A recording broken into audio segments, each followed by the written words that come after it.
आज के इस वीडियो में बीकॉम पार्ट फर्स्ट के सभी विद्यार्थियों का स्वागत है। आज हम ईएफएम के द्वितीय प्रश्न पत्र बैंकिंग और वित्तीय प्रणाली के अंतर्गत यूनिट फर्स्ट में नाबार्ड का अध्ययन करेंगे। नाबार्ड, जिसका फुल फॉर्म है national bank for agriculture and rural development. NABARD कृषि व ग्रामीण विकास हेतु राष्ट्रीय बैंक। शिवरमन समिति, जिसको शिवरमन कमेटी कहते हैं, की सिफारिशों के आधार पर राष्ट्रीय कृषि और ग्रामीण विकास बैंक अधिनियम 1981 को लागू करने के लिए संसद के एक अधिनियम के द्वारा 12 जुलाई 1982 को नाबार्ड की स्थापना की गई। इसने कृषि ऋण विभाग ACD, एग्रीकल्चर क्रेडिट डिपार्टमेंट और भारतीय रिजर्व बैंक के ग्रामीण योजना और ऋण प्रकोष्ठ rural planning and credit sale RPCC तथा कृषि पुनर्वित्त और विकास निगम ARDC को प्रतिस्थापित कर अपनी जगह बनाई। यह ग्रामीण क्षेत्रों में ऋण उपलब्ध कराने के लिए प्रमुख एजेंसियों में से एक है। अर्थात पहले रिजर्व बैंक के पास कृषि ऋण विभाग था और उसके पास ग्रामीण योजना और ऋण विकास प्रकोष्ठ था। इसके अलावा कृषि पुनर्वित्त और विकास निगम, इन सभी को एक जगह मिलाकर अलग से एक बैंक बना दिया गया, जिसका नाम नाबार्ड रखा गया और यह ग्रामीण क्षेत्र को ऋण उपलब्ध कराने वाली सबसे बड़ी एजेंसी बन गई। राष्ट्रीय कृषि और ग्रामीण विकास बैंक एक ऐसा बैंक है जो ग्रामीणों को उनके विकास और आर्थिक रूप से उनके जीवन स्तर को सुधारने के लिए ऋण उपलब्ध कराता है।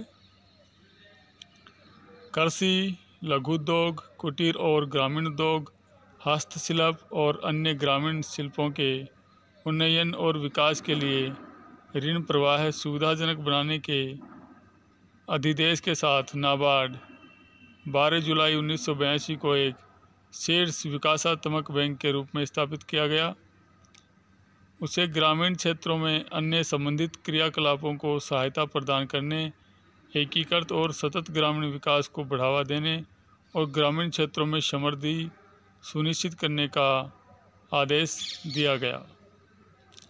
यानी नाबार्ड है वह एक विकास बैंक है। विकास बैंक वह होता है जो विकास कार्यों के लिए ऋण प्रदान कराता है और कृषि और जो ग्रामीण विकास का क्षेत्र है वह विकास कार्यों से जुड़ा हुआ है। तो यहाँ पे नाबार्ड को कृषि क्षेत्र को, लघु उद्योग को, कुटीर उद्योग को और ग्रामीण क्षेत्र में जो अन्य उद्योग होते हैं उनके लिए और हस्तशिल्प यानी हाथ से बनाई जाने वाली वस्तुओं के लिए, उनके विकास के लिए ऋण प्रदान करने के लिए नाबार्ड को एक विकास बैंक के रूप में 12 जुलाई 1982 को स्थापित किया गया। अब हम देखेंगे नाबार्ड के कार्य, नाबार्ड के कौन कौन से कार्य हैं। नाबार्ड को निम्नलिखित जिम्मेदारियां सौंपी गई हैं। ग्रामीण क्षेत्रों में ऋणदाता संस्थाओं को पुनर्वित्त उपलब्ध कराना। ग्रामीण क्षेत्र में ऋणदाता संस्थाएं कौन सी होती हैं? प्राथमिक सहकारी बैंक जो होते हैं, ग्रामीण क्षेत्रों में सहकारी बैंक होते हैं, उनको ऋण उपलब्ध कराने का कार्य नाबार्ड ही करता है। उनको पुनर्वित्त की सुविधा उपलब्ध कराता है। यानी पुनर्वित्त क्या होता है? जब बैंक, जो सहकारी बैंक हैं, सहकारी समितियां, वो तो खुद एक बैंक है, तो बैंक भी किसी अन्य बैंक से लोन लेता है तो उसको पुनर्वित्त कहा जाता है। यानी नाबार्ड एक ऐसी संस्था को ऋण उपलब्ध करा रहा है जो पहले से ही अन्य लोगों को वित्त उपलब्ध करा रही होती है। ग्रामीण क्षेत्र में रहने वाले किसानों को ऋण उपलब्ध करा रही होती है, तो ये पुनर्वित्त कहलाता है। दूसरा है संस्थागत विकास करना या उसे बढ़ावा देना।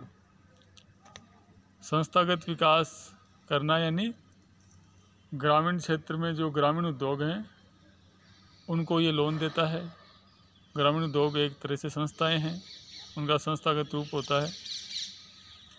तीसरा है क्लाइंट बैंकों का मूल्यांकन, निगरानी और निरीक्षण करना, यानी नाबार्ड के अधीन जो बैंक आते हैं उन बैंकों के कार्यों का मूल्यांकन करना, उनकी निगरानी करना और उनका निरीक्षण करना नाबार्ड का कार्य है। नाबार्ड के अंतर्गत सभी प्रकार के सहकारी बैंक और इसके अलावा क्षेत्रीय ग्रामीण बैंक, जिनको हम आरआर भी कहते हैं, वो इसके अधीन आते हैं। पहले नाबार्ड इनके ऊपर निगरानी करता है और फिर नाबार्ड के कार्य के ऊपर आरबीआई के द्वारा निगरानी की जाती है। अगला कार्य है ग्रामीण क्षेत्रों में विभिन्न विकासात्मक गतिविधियों को बढ़ावा देने के लिए संस्थान निवेश और उत्पादन ऋण उपलब्ध कराते हैं और उनके वित्त पोषण की एक शीर्ष एजेंसी के रूप में ये कार्य करता है। यानी ग्रामीण क्षेत्र की सभी विकास गतिविधियों के लिए नाबार्ड को वित्त उपलब्ध कराने के लिए जिम्मेदारी सौंपी गई है। अगला है ऋण वितरण प्रणाली की अवशोषण क्षमता के लिए संस्था के निर्माण की दिशा में उपाय करता है, जिसमें निगरानी, पुनर्वास योजनाओं के क्रियान्वयन, ऋण संस्थाओं के पुनर्गठन, कमियों के प्रशिक्षण में सुधार इत्यादि शामिल हैं। इसके अलावा सभी संस्थाएं जो मूलतः ज़मीनी स्तर पर विकास के काम में जुड़ी हुई हैं उनकी ग्रामीण वित्त पोषण की गतिविधियों के साथ समन्वय रखता है। भारत सरकार, राज्य सरकारों, भारतीय रिजर्व बैंक एवं नीति निर्धारण के मामलों से जुड़ी अन्य राष्ट्रीय स्तर की संस्थाओं के साथ तालमेल बनाए रखता है। यह अपनी पुनर्वित्त परियोजनाओं की निगरानी और मूल्यांकन का उत्तरदायित्व ग्रहण करता है। आरबीआई है वह अन्य सभी जो वित्त प्रदान करने वाली संस्थाएं हैं उनके साथ समन्वय बनाए रखता है। इसके साथ यह भारत सरकार, राज्य सरकारों और आरबीआई के मामलों में भी उनके द्वारा दी गई जो नीति निर्धारण के मामले हैं उनके ऊपर ये पालन करता है। इसके अलावा यह अपनी पुनर्वित्त परियोजनाओं की निगरानी और मूल्यांकन का उत्तरदायित्व ग्रहण करता है।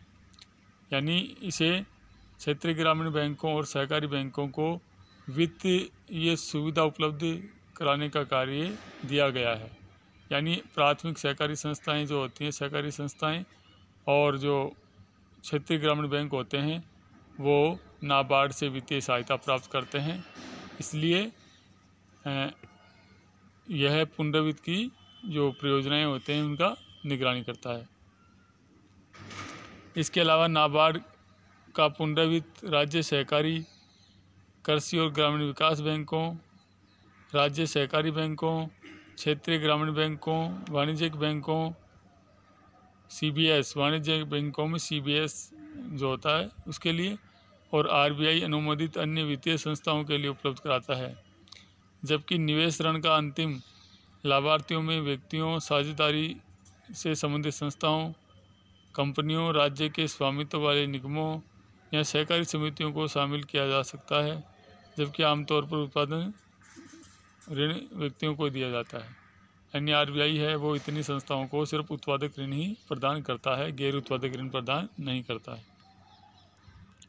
अब हम बात करेंगे आरबीआई के नाबार्ड के संगठन की। नाबार्ड का जो मुख्य कार्यालय है, प्रधान कार्यालय, वह मुंबई में स्थित है। नाबार्ड के 28 क्षेत्रीय कार्यालय हैं और एक उप कार्यालय है जो सभी राज्यों या केंद्र शासित प्रदेशों की राजधानियों में स्थित है। और इन कार्यालयों के माध्यम से नाबार्ड अपने कार्यों को संचालित करता है। प्रत्येक क्षेत्रीय कार्यालय में प्रधान कार्यकारी के रूप में एक मुख्य महाप्रबंधक होता है और प्रधान कार्यालय में कई शीर्ष अधिकारी होते हैं जिनमें कार्यकारी निदेशक, प्रबंध निदेशक और अध्यक्ष। संपूर्ण देश में इसके 336 जिला कार्यालय हैं। पोर्ट ब्लेयर में एक उप कार्यालय और श्रीनगर में एक सेल है। इसके पास 6 प्रशिक्षण संस्थान हैं। आज के लिए बस इतना ही। Thank you.